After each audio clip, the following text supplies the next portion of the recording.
Clare Silvestri, 20 Grandview Avenue. Good evening, everyone. I first addressed the council about this project in the summer of 2009.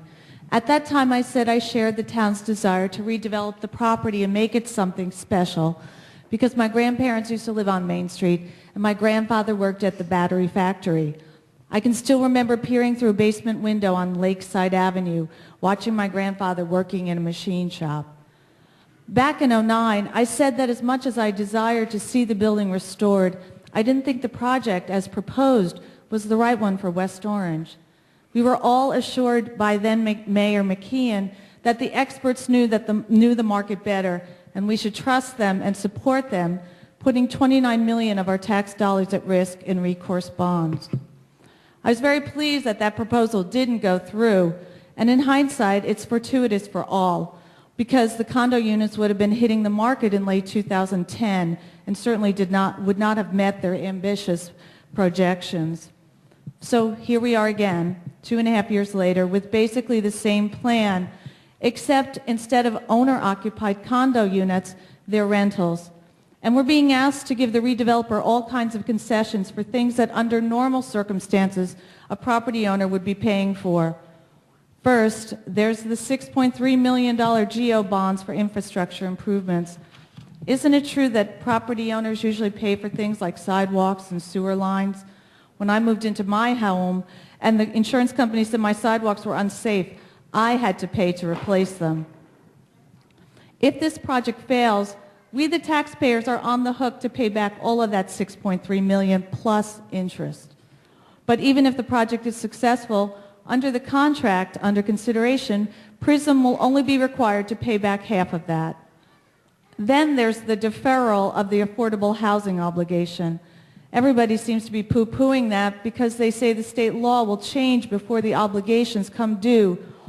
This is millions of dollars that citizens of West Orange could be on the hook for.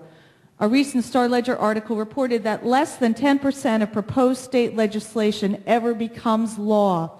So to me, this appears to be taking on considerable risk.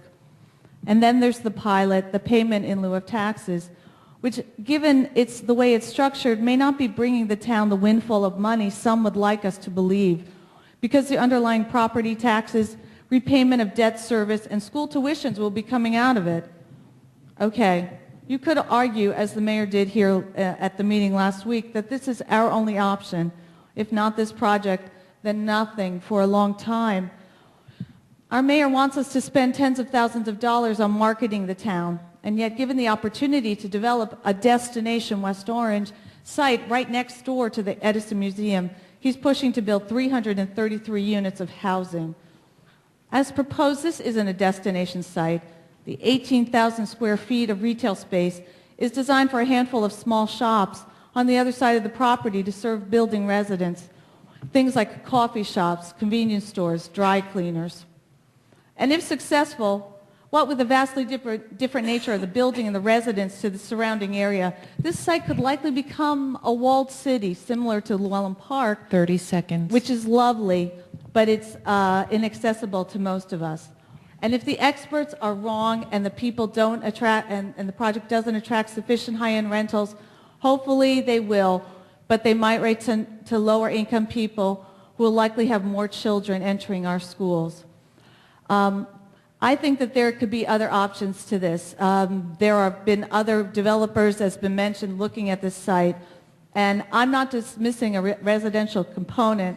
I agree some residential is necessary.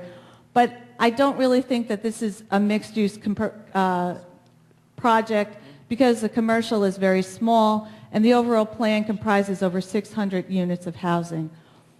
In closing, I'd suggest that a no vote tonight would not be a vote against redevelopment, but could actually be a yes vote to a commitment to bringing the best possible project to this site. A yes to making the Edison Battery Factory truly a destination West Orange. Thank you. Mr. Freivald.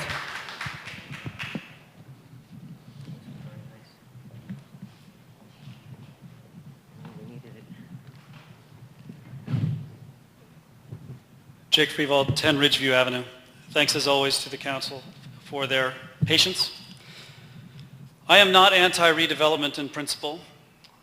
I acknowledge that everything that you're talking about right now could work out fine. 10 years from now, in fact, we could be looking back at all of this and wondering at how well it all turned out. But we might not, and that's to be expected because we know that anything worth doing has some risk attached to it.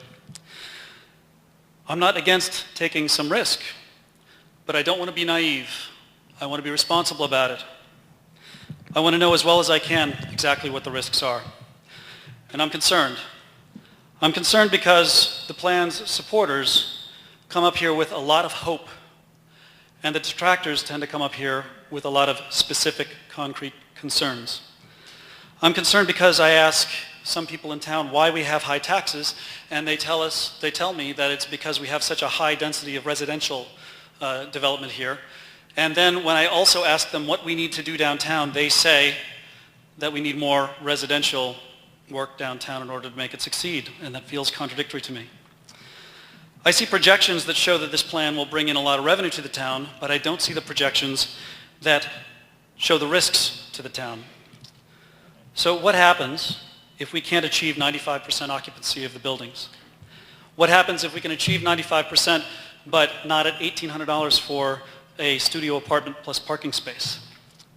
What about our COA obligations if PRISM decides to forego phase 2?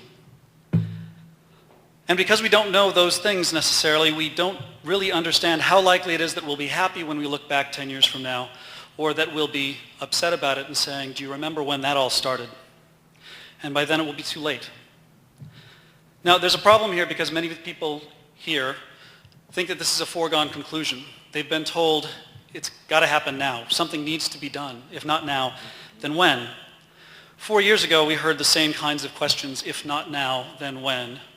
Something's better than nothing. And it's a good thing that we didn't go ahead with the project as it was written at that time, because things almost certainly would be worse now. Moreover, you on the council probably think that it's a foregone conclusion. You've thought about these things a lot, and you probably picture yourself saying yes when these votes are cast. I'd like you to take a second and picture yourself saying no. No, I don't know what happens when we only have 80% of that building filled. No, I don't understand exactly what's going to happen if we lower the rent from $1,800 to $1,300 for a studio apartment. And there's been a lot of talk about how many kids are going to come in and the studies that have been done. But if we lower the costs of the apartments, doesn't that also change the likelihood that families with kids are going to move into those apartments? So that's one place where I sympathize greatly with people who worry about the number of kids who come in here. You can say, no, I don't know if what's going to happen if there's a default, and legal issues keep us tied up, so there's a cash flow problem even though we have a lien. So we have the lien, we know we'll eventually be made whole, but I don't know what's going to happen during those interim years when there are legal struggles going on. No, I'm not ready to accept the risks without fully understanding what they are. I believe that some of you at least have doubts. I want you to trust your doubts. Adjust the plan. Remember this moment when the clerk calls your name, because you probably picture yourself voting yes. When she calls your name, you can say no. Not only should you be able to picture that, but I'd like you to consider that it's the responsible thing to do. Thank you. Thank you. Claire.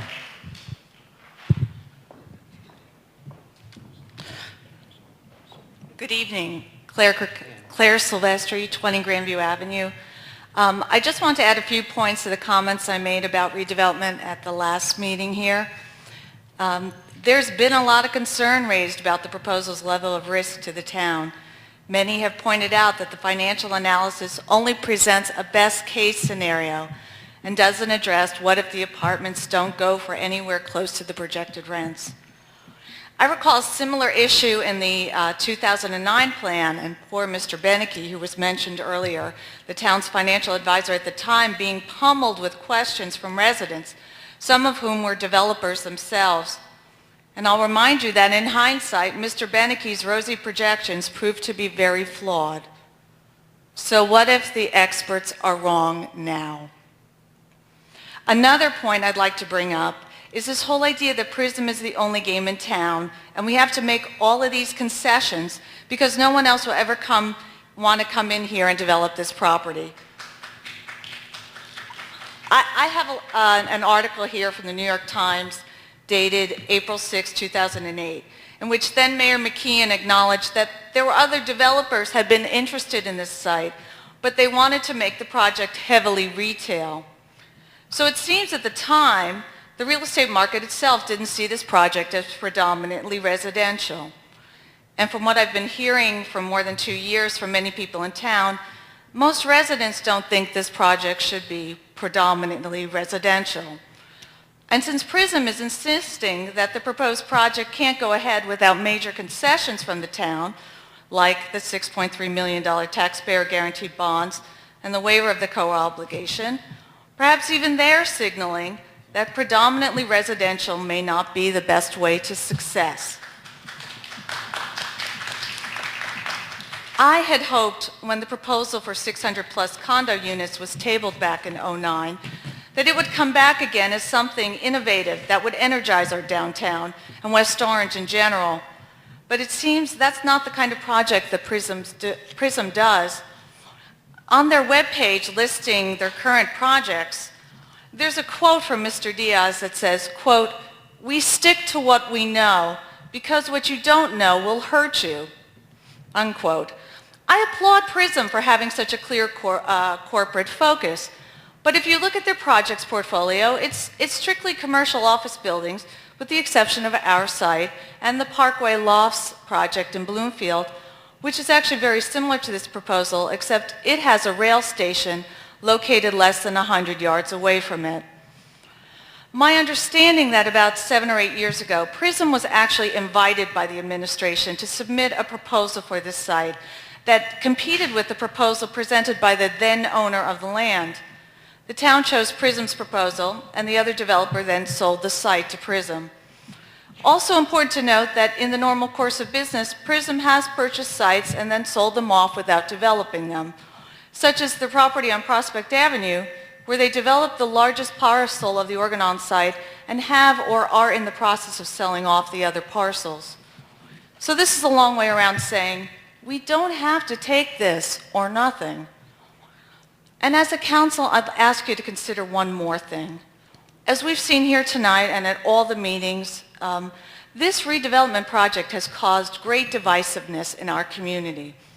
The division appears to be between people who want the property developed now because the site looks so bad, and the people who also want it redeveloped, but fear that a predominantly residential project will fail. You have it within your power to push for the right kind of development at Edison. If you do that, just about everyone in town will be supporting it. So again tonight, I suggest that a no vote would not be a vote against redevelopment, but actually a yes to bringing the best possible project to this site, a truly destination West Orange. Thank you. Thank you.